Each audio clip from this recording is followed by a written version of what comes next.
Abre a tua Bíblia aí em Lucas capítulo 14, por favor.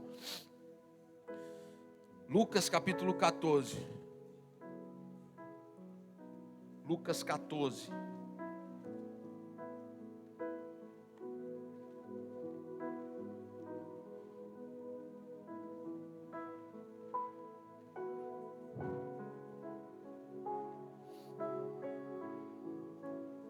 Nós precisamos rever, irmãos, aonde estão as nossas prioridades. Lucas 14 é um chamado, olha aqui para mim, por favor. Lucas 14 é um chamado a uma introspecção. Lucas 14 é um chamado a um balanço interior, a vermos o que nós estamos valorizando. Nós vamos começar, nós vamos ler aqui 1, 2, 3, o capítulo 1, 2, o versículo 1, 2 e 3, depois nós vamos passar para o 15º, que na tua Bíblia aí deve ter a parábola do grande banquete. A proposta divina nunca foi fazer servos para um serviço, mas filhos para uma família. Isaías 20 já apontava, Isaías já falava sobre um banquete. Para um judeu, ceiar com alguém é algo muito, muito significativo. Até hoje, para a gente não come com qualquer um. Você está fazendo o quê? Nada. Quem é você? Não sei. Vamos comer junto. Não acontece isso. Acontece isso? Não é doido? Quando a gente ceia com alguém, quando a gente come com alguém, nós somos chamados ao relacionamento. Amém? Por isso, esse é o maior projeto de Deus. Vamos lá. O maior projeto de Deus é formar uma família. É nos trazer para essa família espiritual. Por isso Ele nos deu a oportunidade de estarmos em uma família biológica. Quando Jesus nos ensinou a orar, Ele nos ensinou a orar como? Vamos lá. Pai. Aí não foi Excelsius, Deus que estás no céu. Foi não? Quando vocês orarem, ore assim, ó Deus de toda glória. Foi não? Como foi? Papai. Pai nosso, aquela palavra pai é Abba. Papai que estás no céu. Papaizinho lindo que está no céu. Como que se chama ele? Como você chama? O meu pai já faleceu, mas eu chamava ele de papai. Já barbudo e dava beijo e podia chamar nós dois de viado no meio da rua, que eu andava de mão dada com ele em qualquer canto. Pode falar. É papai, eu chamava ele de papai. Eu não chegava lá, ó Senhor papai, eu posso entrar na sua presença? Né? Pode, meu filho, abra a geladeira, tem um pedaço de queijo para você. Existe isso, irmão. A gente chega na casa do pai, pai, cheguei. Né? Cheguei. Cheguei chegando, irmão. E o melhor lugar para estar é na cozinha. Não. O melhor lugar é o lugar da intimidade. É o lugar da comunhão. É quando a gente, sabe, quando a gente tem amigo, a gente vai para onde? Vai para a cozinha. Não é? É cheio de formalidades. Não, você pode ficar aí. Não sei. Né? Família. Então foi para isso que o Senhor nos chamou. Para quê? Para um relacionamento. Porque não é sobre conhecer, não é sobre ir para o céu de um Deus. É sobre voltar para a casa do Pai. Falei sobre isso aqui, eu não sei se no culto de quarta-feira ou de domingo. Cara, você pode imaginar o melhor lugar da terra. Você tinha vontade de conhecer? Tipo assim, eu quero muito ir. Tem um lugar que a gente vai, no nome de Jesus, ainda esse ano, se tudo der certo, que é para a Califórnia, para visitar o meu primo, um primo irmão. Mas assim, quando eu fecho os olhos, eu imagino assim, sabe, Ilhas Maldivas, assim, aquele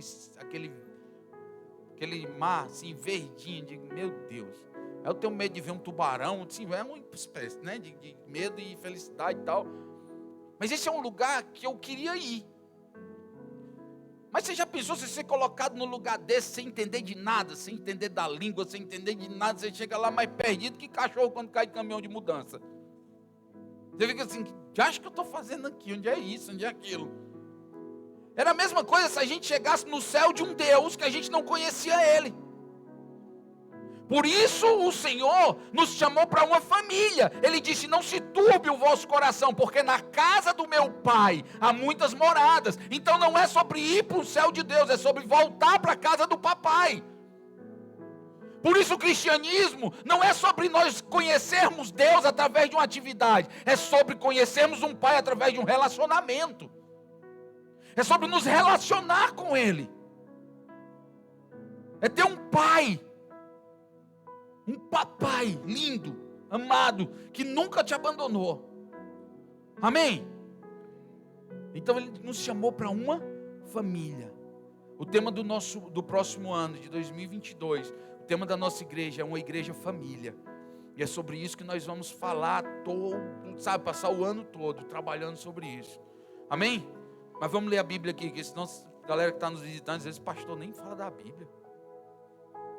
Bora. Lucas capítulo 14, verso 1 diz assim: certo sábado, entrando Jesus para comer na casa de um fariseu importante. Certo sábado, entrando Jesus para comer na casa de um fariseu importante, observavam-no atentamente. À frente dele estava um homem doente, com o corpo inchado. E Jesus perguntou aos fariseus e aos peritos da lei: é permitido curar no sábado? Mas eles ficaram em silêncio. Assim, tomando o homem pela mão, Jesus curou e o mandou embora. Vamos lá, vamos parar aqui.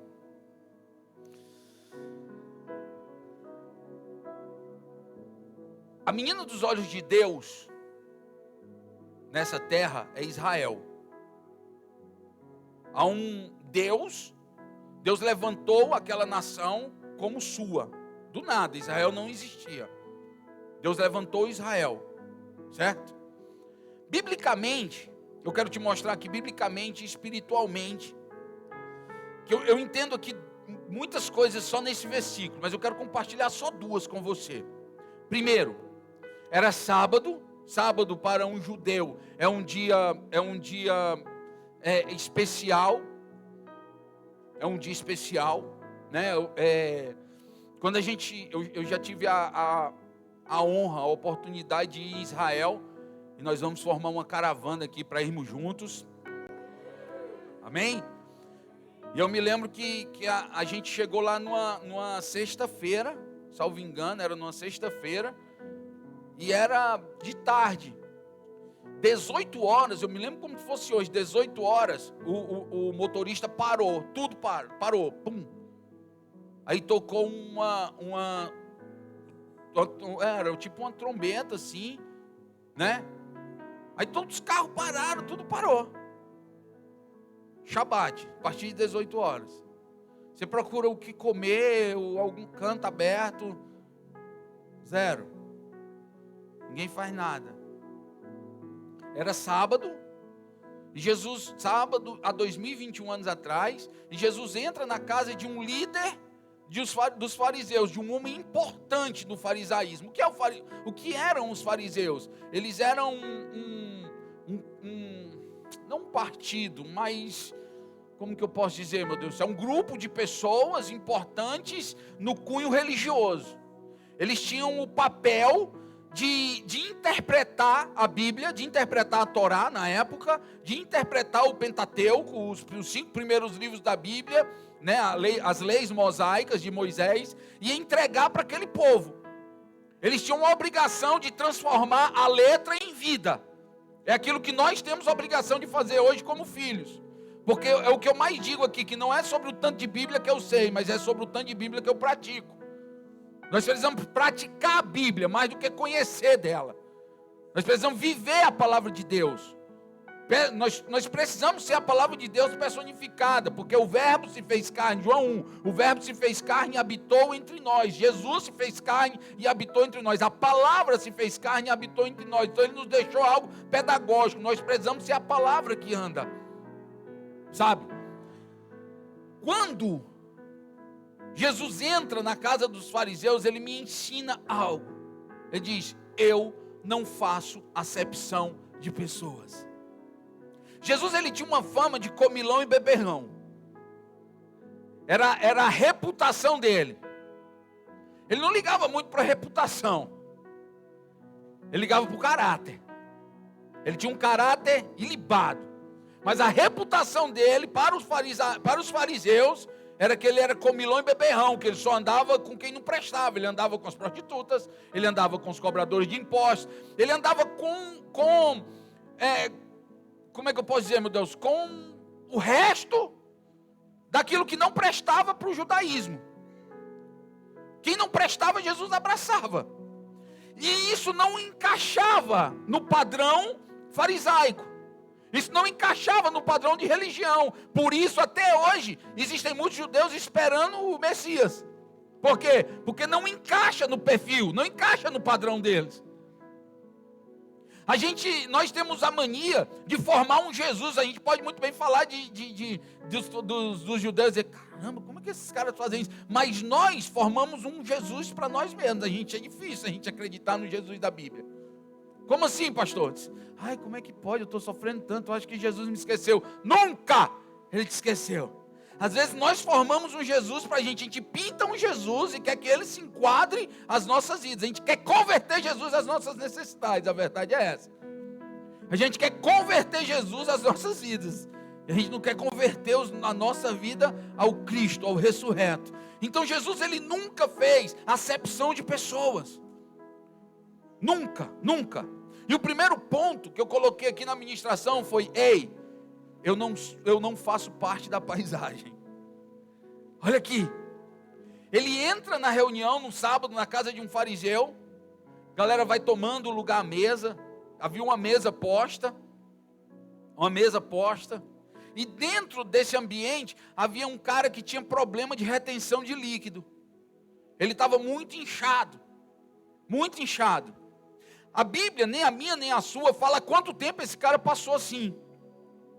Se não fala quanto tempo ele passou assim, me abre um leque para pensar. Me abre um leque para pensar que não foi a primeira vez que os fariseus viram esse cara. Mas o que acontece? Esse cara, ele se tornou como parte da paisagem. Ele se tornou como uma coisa que a gente passa e não faz mais diferença para a gente. As pessoas se tornaram insensíveis à presença daquele cara. O que foi então, escuta o que eu vou te falar, o que foi então que Jesus viu que nenhum dos fariseus conseguiu enxergar?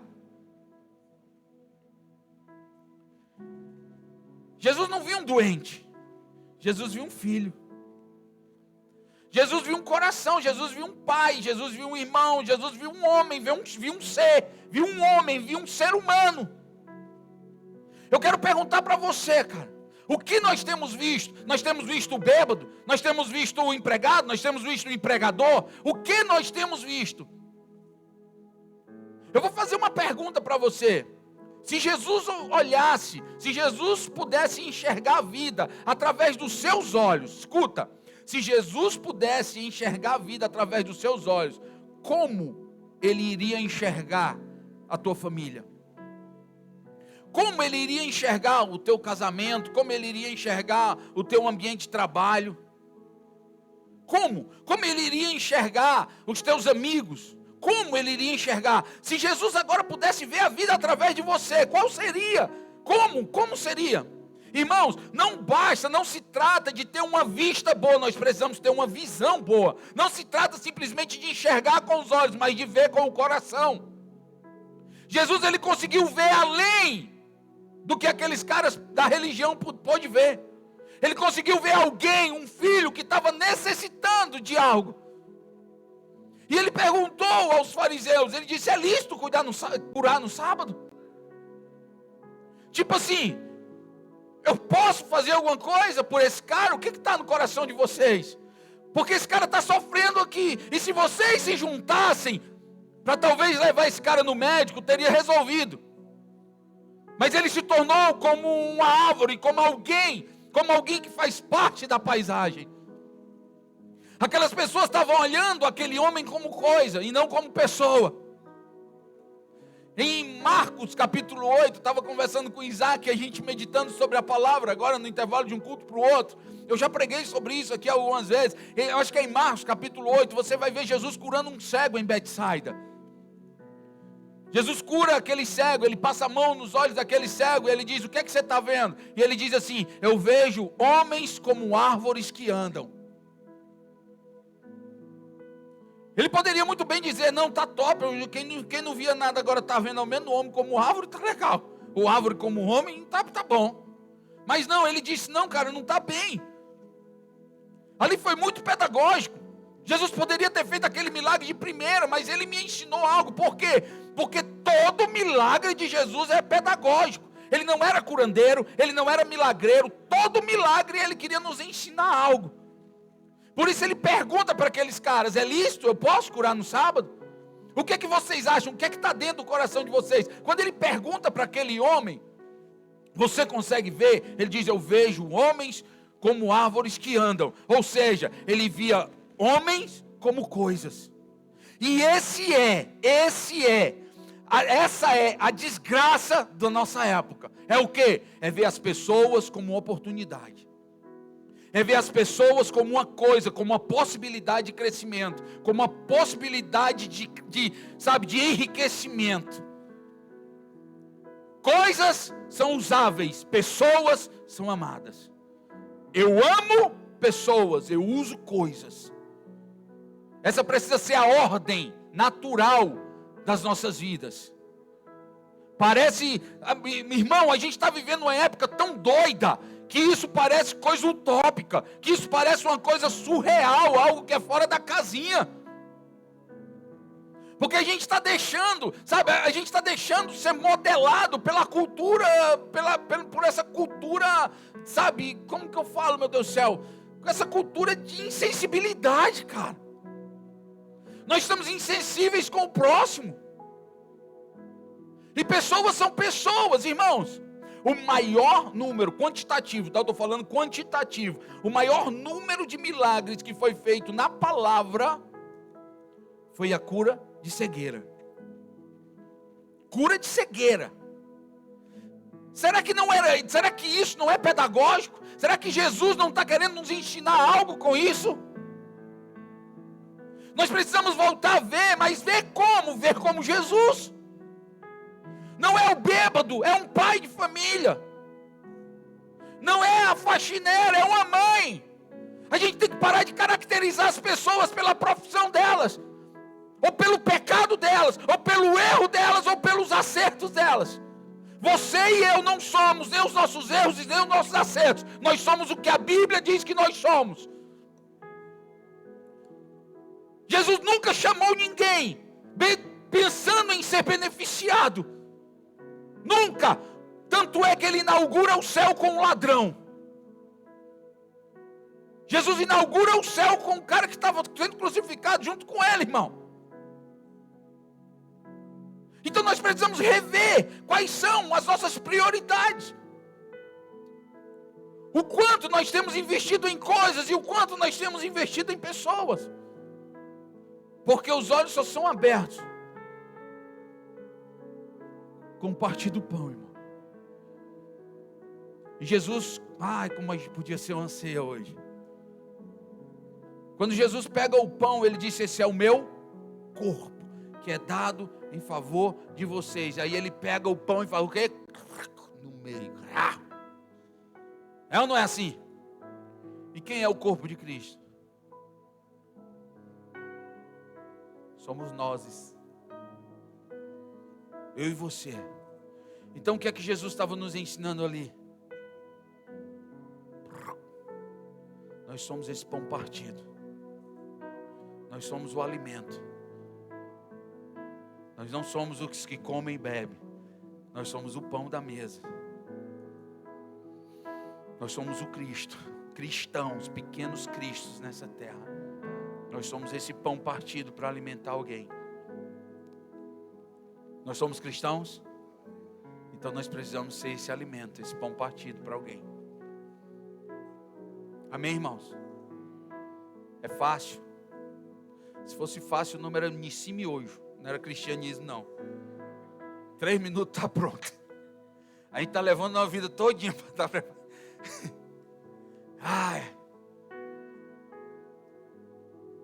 Eu aprendo com Cristo, cara, que não era fácil, mas é possível. Amém? Vamos lá, rapidão. Meu Jesus. No verso 15 diz assim, ó. Ao ouvir isso, um dos que estavam à mesa com Jesus lhe diz: feliz será aquele que comer do banquete do reino de Deus. Jesus respondeu: certo homem estava preparando um banquete e convidou muitas pessoas.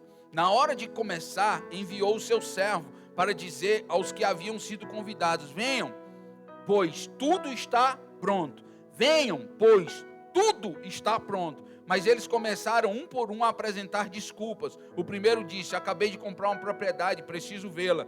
Por favor, desculpe-me. O outro disse: acabei de comprar 5 juntas de boi, estou indo experimentá-las. Por favor, desculpe-me. Ainda outro disse: eu acabo de me casar, por isso eu não posso ir. O servo voltou e relatou isso ao seu senhor. Então o dono da casa irou-se e ordenou ao seu servo: vá rapidamente para as ruas e becos da cidade e traga os pobres, os aleijados, os cegos, os mancos. Disse o servo: o que o Senhor ordenou já foi feito e ainda há lugar. Então o Senhor disse ao servo: vá pelos caminhos e pelas valas, pelos valados, e obrigue-os a entrar para que a minha casa fique cheia. Eu lhes digo que nenhum daqueles que foram convidados provará do meu banquete. Uau! O segundo ponto que eu quero falar com você, está no verso 15, que ele disse assim: ao ouvir isso, um dos que estavam à mesa lhe disse: feliz é aquele que comer do banquete, tal e tal e tal. Mas ouviu o quê? Eu ouvi o que a gente falou aqui no versículo 1, 2, 3, não é. Talvez essa, na minha opinião, é uma das passagens mais complexas da palavra. E assim, difíceis de ser entendida e digerida. Porque Jesus ele está falando para os fariseus, ele nunca perdia uma oportunidade de aprumá-los, né? E ele está falando aqui, ele está dizendo: cara, quando vocês derem uma festa, escuta aqui, quando vocês derem uma festa, não chame família, não chame amigos, não chame o vizinho rico, chame os pobres, chame os aleijados, chame os mancos. Aí eu confesso que quando eu li essa passagem, eu fiquei: lascou. Agora fazer uma festa das minhas filhas, não chamar ninguém, nem da igreja, lá na Praça de Ferreira, bora negada! Já acha isso que esse cara está querendo dizer aqui? Né? Bequinha, já sei, Bequinha. Já eu acabo. Gatinha. Obrigado pela sua vida, Beca. Se não fosse você, eu pregava 2 dias e 2 noites. Amanhã tá só o bagaço. Você me ligar de manhã, 9 horas, eu estou igual Roberto Carlos. Alô, bom dia.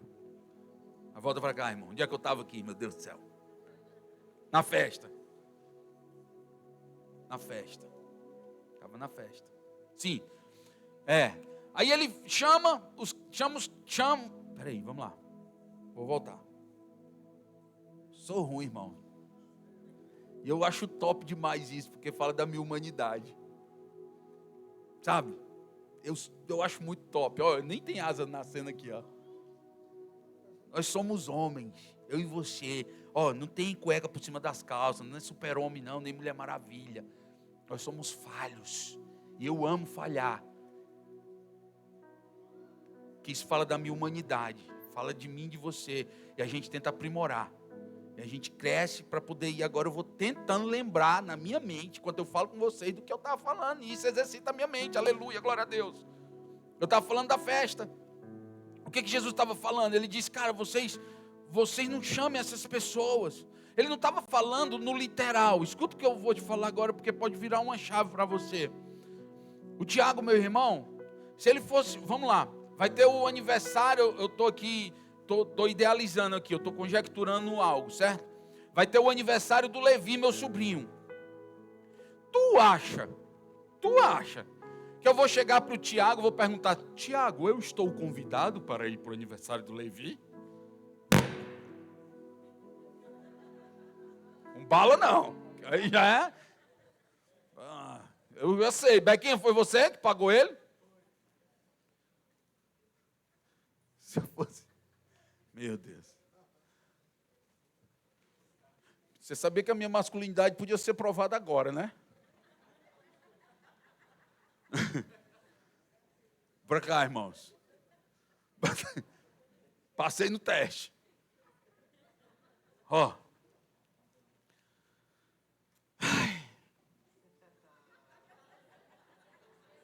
Duas vezes não, né, filho? No mesmo versículo? Ainda demais. Ó. É humanidade, mas... Eu não ia falar para o Tiago assim: Tiago, eu posso ir para a festa do Levi? Nunca, irmão. Eu chego para ele e só digo qual é o dia e que hora eu tenho que chegar. E está prezando que eu chegue mais cedo para ajudar? Por quê? Porque família não depende de convite, família já está convidado. E quando a gente chega, se tem mais convidado do que o previsto, quem é família, quem é amigo de verdade, levanta e diz: senta aqui, está chegando agora, senta, pode sentar, e a gente vai servir, a gente vai ajudar na mesa. O que Jesus estava falando para mim e para você? Cara, você não precisa chamar alguém para ser chamado depois. O que ele diz? Chama os aleijados, chama os mancos, chama os pobres, chame todas essas pessoas. O que era que ele estava pedagogicamente ensinando para mim e para você? Quem você chamar para um relacionamento, chame para revelar o Cristo que habita em você. Não chame ninguém para caminhar com você, vendo ou gerando alguma expectativa na outra pessoa, uma expectativa ou gerando uma ganância, uma visão para poder tomar ou subtrair emocionalmente, ou querer um crescimento no outro. Por isso ele diz: chame os mancos, chame os pobres. Não gerem, e ele fala assim: não chame os seus vizinhos ricos. Por que Jesus estava falando isso? Não chame ninguém para uma festa esperando sobre qual vai ser o presente que ele vai levar. Chame as pessoas para caminhar contigo, simplesmente para que você possa revelar o Cristo que habita em você. Você quer impactar alguém que é financeiramente abonado, que vive numa condição melhor do que você, quando você estiver à mesa com ele? Quer impactar ele? Não fala de dinheiro não, cara. Não ande com ninguém pelo que a pessoa tem. Relacione-se pelo que as pessoas são. Irmãos, eu tenho a graça de entrar em vários ambientes. De vários ambientes. E se tem uma coisa que eu faço questão, é de não saber e de não querer saber o que a pessoa faz. Eu não quero. Eu já disse aqui, eu acho que no culto de quarta-feira, aqui eu não sei nem, nós os pastores da casa aqui, a gente nem sabe quem dizima e quem não dizima. Justamente para depois, para não ter comentário de ter um panguão aqui falando: ai, pastor, não fala comigo porque eu não dizimo, fala comigo. Eu disse: ei, cabeção, não sei nem quem dizima, quem não dizima. Eu não sei, cara, porque eu aprendi a amar como Cristo. A amar as pessoas pelo que elas são e não pelo que elas têm. Não pelo que elas podem oferecer. E esse é um desafio das nossas vidas, cara. Quando ele fala lá no verso 16, ele vai dizer que há um banquete pronto. Há uma mesa preparada. Irmãos, eu sei que a comida lá no melhor da região é top. Estou dando um exemplo aqui.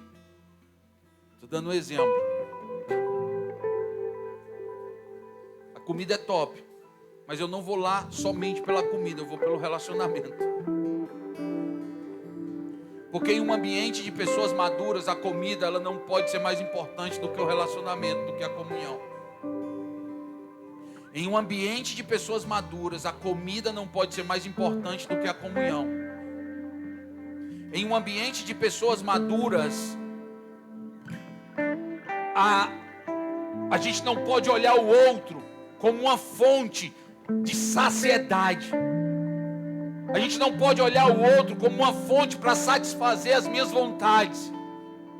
A mesa não é um lugar de satisfazer as necessidades. A mesa não é um lugar de satisfazer as necessidades. A comida, ela não foi feita para fome, a comida foi feita para comunhão. A comida foi feita para termos relacionamentos. Então quero convidar vocês para a hora da comida desligar celular e televisão e ficar na comunhão. A mesa é lugar de comunhão, a mesa não é lugar de matar fome. Pastor, me prova isso. Provo. Aonde que Jesus nasceu?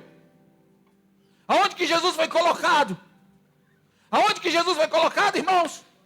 Em uma manjedoura. O que é uma manjedoura? É um coxo. Um coxo de quê? De ser colocado comida de animal. O que era que Jesus estava me ensinando? O que é que Jesus estava ensinando para mim e para você? Eu sou a satisfação das tuas necessidades. Nós temos uma necessidade animal, um instinto animal, de sempre olhar para o outro como uma satisfação. De satisfazer os meus desejos, satisfazer as minhas necessidades, satisfazer as minhas carências. Jesus é colocado numa manjedoura, no lugar onde o porco comia, onde a vaca comia, onde a ovelha comia, onde o frango, é um coxo, é um lugar. Ele está dizendo, eu sou o suprimento, eu que supro as tuas necessidades.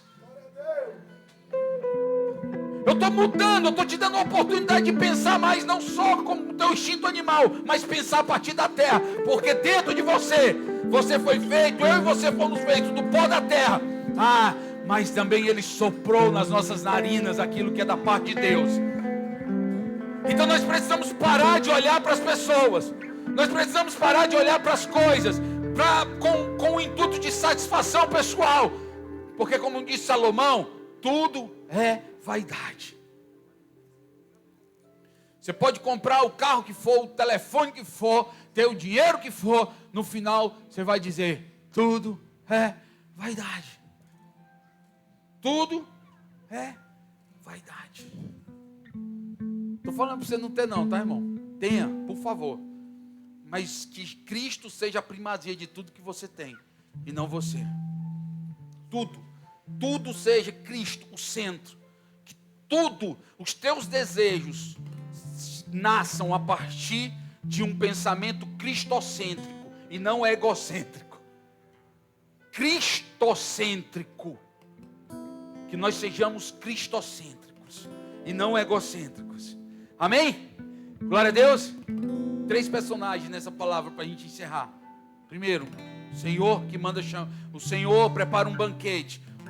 Ele envia um servo para os convidados. Esse Senhor, ele é representado, ele está representando alguém. Quem? O nosso Pai, o nosso Deus. Ele envia um servo. Quem esse servo está representando? Cristo Jesus. Quem são os convidados? Quem são os convidados?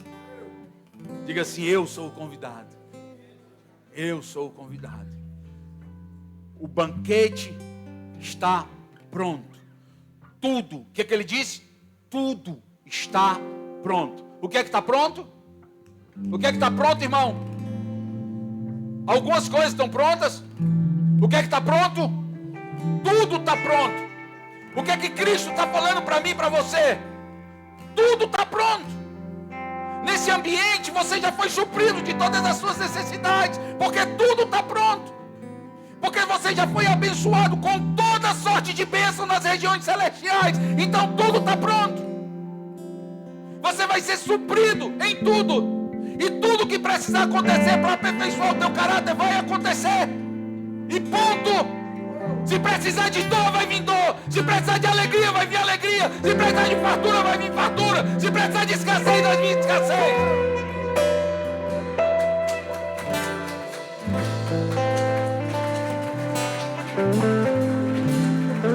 Irmãos, um dia tinha um cara carcereiro precisando encontrar Jesus. Paulo e Silas apanham e são colocados no cárcere inferior, lá atrás, amarrados pés e mãos. Meia-noite eles começam a orar a Deus, começam a cantar louvores. A Bíblia fala que um terremoto abre, sacode o local e as portas são abertas. De repente um soldado romano que estava pastorando aquele local, que estava vigiando aquele local, ele pega a faca para se matar, a espada para se matar, porque ele pensava que todos os prisioneiros tinham ido embora. Paulo, lá de longe, diz: não faça isso, nós estamos todos aqui. Porque a liberdade de Paulo não era mais importante do que a vida daquele romano. Porque ele não trocou a oportunidade de ir embora pelo propósito de salvação de alguém.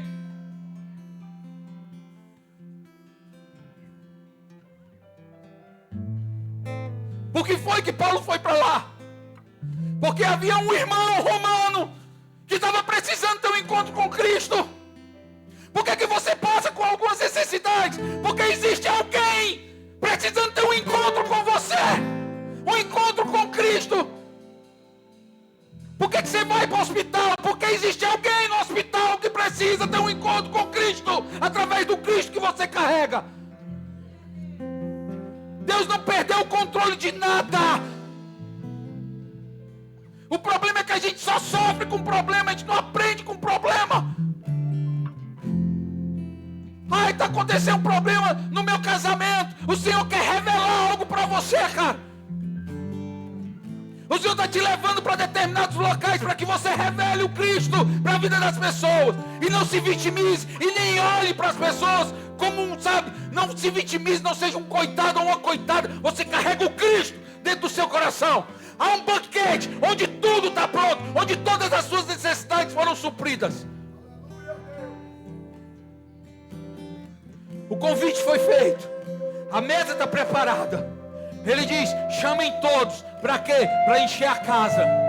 Para encher o quê? Para encher o céu. Para encher o céu. Para encher o quê? Porque casa fala de família. Porque casa fala de paternidade, de relacionamento. Existe um pai. Para encher a casa. Que casa? A casa do Senhor. Quem é o Senhor? É o Pai. Nunca foi sobre uma religião, mas sobre uma paternidade. Existe um Cristo que precisa ser revelado a partir de você, filho. O convite foi feito. Não dê desculpas, cara. Fica de pé no nome de Jesus.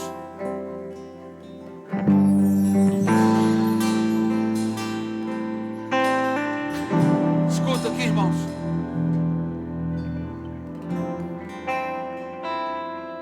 Os servos chamar os convidados. Havia um protocolo, eu vou falar assim, um protocolo para a época. Primeiro, você convidava alguém. Você convidava alguém para a festa. Renan e Ana, vocês estão convidados para a festa tal dia, dia 31. Ai, tá bom, vou me preparar. Tá, beleza. Esse era o protocolo. No dia 31, o dono da festa mandava alguém até lá, dizendo: senhor Renan, senhora Ana, a mesa está preparada, vocês podem ir. Esse era o protocolo. Aqueles caras foram avisados: vocês podem ir? Posso, pois eu vou guardar um lugar à mesa. E quando a mesa estiver preparada, eu aviso e chamo vocês. Esse era o protocolo da época. Eles não foram chamados de supetão, eles confirmaram a presença. Eles confirmaram a presença. Aí no dia, dizer: vamos para a festa. Aí o primeiro disse o quê? Não dá. Eu comprei uma propriedade, preciso vê-la. Aí o segundo diz o quê? Não dá, eu comprei 5 juntas de boi, eu preciso testá-las. Aí o terceiro diz o quê? Não dá, eu casei. Não dá para mim ir. 3 desculpas totalmente esfarrapadas. Esse foi o tema do sermão de hoje. Desculpas esfarrapadas. Como assim, pastor? Irmãos, ter uma propriedade é lícito? Tem uma propriedade é lícita, irmão? É não? Você pode ter uma casa? Você pode ter uma casa? É lícito, então? Vamos lá. Você tem um trabalho, é lícito? É? Você tem um casamento, é lícito? É? E quando esse bem se torna mal? Quando tudo isso deixa de começar em Deus. Quando as propriedades, quando o que eu faço e quando as minhas amizades, elas me afastam e não me aproximam de Deus. Escuta, o primeiro disse assim: eu não posso, cara. Eu tenho que ver as minhas propriedades. Ei, quem em sua sã consciência compra uma terra sem ver antes? Quem? Imagina 2021 anos atrás, um judeu que é bom de negócio fazer um negócio desse. Nunca! Mas qual foi a desculpa que ele deu? Disse, não dá não, homem, eu comprei uma terra, eu preciso ir lá ver. Disse, tá bom. Aí o outro disse o quê? Não, eu comprei 5 juntas de boi e eu preciso testá-las. O que eram essas juntas de boi? Eram 5 duplas de boi, 5 pares de boi. 5. Que iriam, era como se fosse para arar um terreno.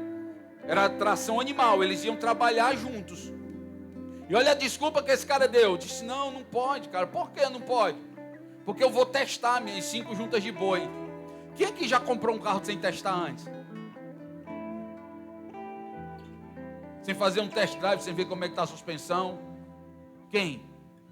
Ninguém. Ele não podia, ele comprou as juntas de boi, com certeza ele testou primeiro, porque para saber se um boi estava indo de uma direção e o outro no outro, então ele testou para poder comprar, mas ele deu uma desculpa, ele disse, não, comprei 5 juntas de boi, eu não posso ir, que eu vou testar elas amanhã. A terceira ainda foi pior, porque foi algo imoral e ignorante. Até hoje, sobretudo para um homem, falar o que faz com a sua mulher é imoral. É imoral. É imoral, é imundo, sabe? Falar para outras pessoas o que faz com a sua mulher em casa, em 4 paredes. E o que era que aquele cara estava dizendo? Ele disse, ó, tem uma mulher me esperando, meu filho. Vou lá para essa mulher agora. É isso que ele estava dizendo. Eu tenho uma prioridade. Qual é a minha prioridade? Satisfazer ela. Desculpas. 3 desculpas esfarrapadas. Eu quero perguntar para você, qual é a desculpa que você está dando, cara, para não servir ao Cristo? São 3 coisas nesse texto que se encaixam com a nossa vida hoje. Primeiro, os nossos bens. Segundo, o que fazemos. Terceiro, os nossos relacionamentos. Cara, eu louvo a Deus. Eu agradeço a Deus. Porque eu vou falar da comunidade local, diante de tudo que a gente está vendo. Poucas pessoas se afastam por adultério, por roubo, por crime, por qualquer outra coisa. Mas a maioria das pessoas se afastam por 3 coisas que são listas, cara. Ou posses, ou trabalho, ou relacionamentos. Essas 3 coisas que afastaram esses convidados são as 3 coisas que mais têm afastado filhos da mesa do banquete. Eu quero perguntar para você, eu quero convidar você a uma introspecção. O que tem te afastado do teu chamado? O que tem afastado você daquilo que você nasceu para viver? O que tem afastado você daquilo que você nasceu? Você não é um acidente. Escuta, você não é um acidente percurso. Você não é fruto de uma vontade carnal. Você é fruto da boa, da agradável, da perfeita vontade de Deus. Você pode até ter sido rejeitado pelos teus pais, mas você nunca foi rejeitado por Deus e sempre foi amado pelo teu papai. O que tem te afastado do teu chamado? O que tem te afastado da casa do pai? O que tem te afastado da mesa do banquete? É o que você tem? É o que você faz? Ou são pessoas? Faz o balanço agora. O que é que você precisa mudar? O que é que você precisa melhorar? E o que é que você precisa aprimorar?